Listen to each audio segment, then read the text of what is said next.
Bakal kembali lagi bersama kami di DG Finansial. Kali ini kita akan membahas tentang PT Golden Flower atau saham Polo. Ini ada direkturnya yaitu Marienda Pratiwi. Alamat kantor ada di kota Kabupaten Semarang yang Jawa Tengah, Jalan Karimun Jawa. Kita lihat untuk laporan keuangan kali ini nilainya itu dia 1 tahun penuh, tapi bentuknya itu dia rupiah. Kalau kita lihat dari harga saham kemarin terus turun, kemudian mereka naik cukup besar ya. Nah, kami sudah melihat memang ini cukup bagus sih untuk beberapa saat ini kan kinerja cukup bagus. Dan nanti kita lihat dulu. Ini ada persediaannya dari 22 miliaran menjadi 16 miliaran, berarti berkurang juga ya. Berkurang kalau lebih sekitar 5 miliaran gitu ya. 5 hingga 6 miliaran. Total asetnya dia meningkat dari 190 miliaran sekarang menjadi 192 miliaran. Nah, hutang jangka pendek berkurang, total hutangnya dia berkurang.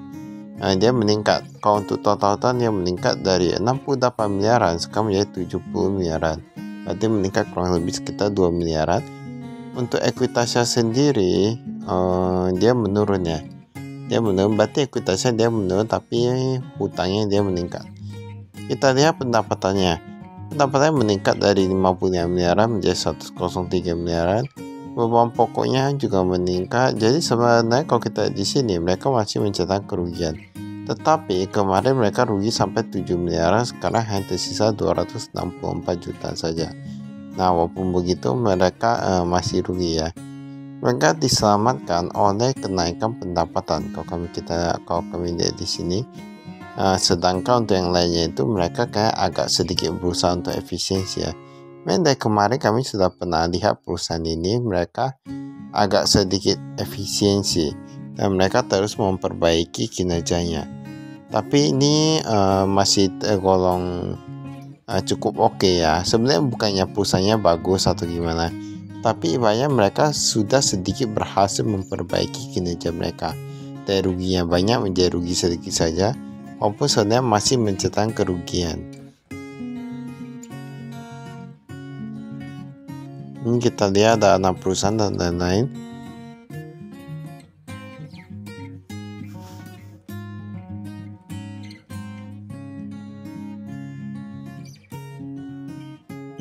Ini kita skip. Tapi perusahaan ini dia memang orientasinya ekspor. Kalau kami lihat ada beberapa brand terkenal ya, seperti Kavinke dan lain gitu ya, yang jadi pelanggan dia. Ini kas dan setara kas kita lihat. Totalnya dari 29 miliaran sekarang menjadi 44 miliaran. Paling banyak di Bank Nasional Nobu kalau kita lihat di sini. Kemudian piutang usaha ekspor 52 miliaran, menurun sedikit. Sebenarnya ya kalau kita lihat perusahaan ini masalahnya itu kayak hanya di cash flow-nya. Dia memang tampak penjualannya itu cukup bagus, tapi kalau kita lihat dari cash flow-nya ini agak macet ya, bahkan cukup macet dari sini ya. Padahal dia ekspor lebih banyak loh. Takutnya itu dia macetnya itu yang diekspor. Itulah yang susahnya. Ini saya tetap bisa di sini. Makanya banyak sekali perusahaan yang dia kalau ekspor mereka lebih pilih langsung pakai letter of credit ya gitu ya. Pakai LC gitu ya. Jadi banyak kalau pas sudah kirim barang sudah sampai langsung diterima. Seharusnya ekspor kalau kirim barang pakai kapal gak gitu lama sih. Seharusnya gak gitu lama. Ini pinjaman Bank Mandiri dia meningkat sedikit. Mengapa kami bilang gak gitu lama? Paling kalau pakai kapal seharusnya paling 2 minggu ya, 2 minggu 2 minggu hingga 3 minggu, bahkan ada beberapa hari kalau negara tetangga saja.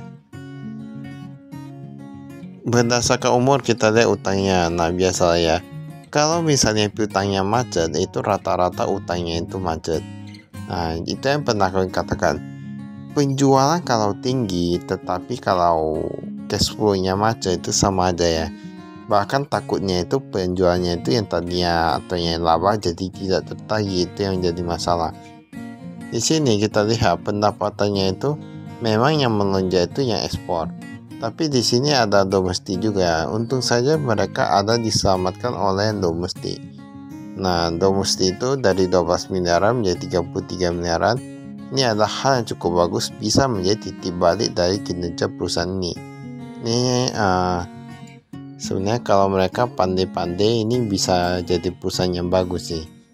Nah, kemungkinan harga sahamnya bisa naik lagi ya kalau mereka berhasil memanfaatkan titik baliknya. Berdasarkan produk, nah ini bus wanita, paling diminati di sini bus wanita. Bahkan lebih lebih laku daripada kemeja pria. Berarti bus wanita ini bisa menjadi salah satu bisnis yang mungkin cukup menguntungkan ya sih gitu ya. Informasi lainnya, nah ini mereka ada PT Giordano Indonesia juga. Kemarin nggak ada, sekarang ada Giordano Indonesia. Nah mereka ada terbantu itu juga. Berarti ini kalau kita lihat mereka paling diuntungkan jika mereka berhasil deal dengan brand-brand terkenal.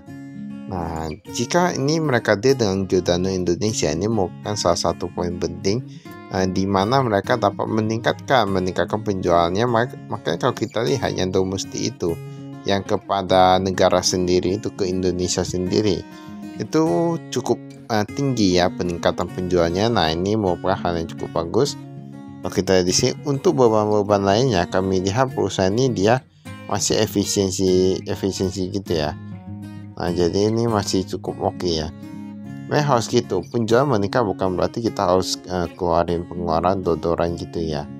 Nah, kita perlu lihat juga, usahakan semaksimal mungkin efisiensi. Karena kalau kinerja perusahaan dari kemarin masih rugi, ini merupakan kesempatan kita untuk menjalankan keuntungan. Ini kita lihat di sini, nah bus wanita ini 64 miliaran ini penjualannya. Pendapatan berdasarkan negara, paling banyak mereka kirim ke Amerika Serikat. Ini kedua Indonesia. Yang ketiga ini ada Belanda ya.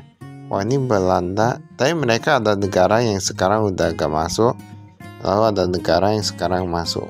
Ini Belanda kok meningkat cukup pesat lainnya.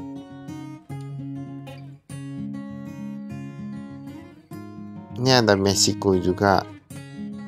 Ini luar biasa loh nih. Ini kalau mereka bisa tingkatkan ekspor ke Belanda, seharusnya nanti bisa lebih bagus sih kinerjanya. Baiklah, itu saya dari kami. Sekian, terima kasih. Saya investasi.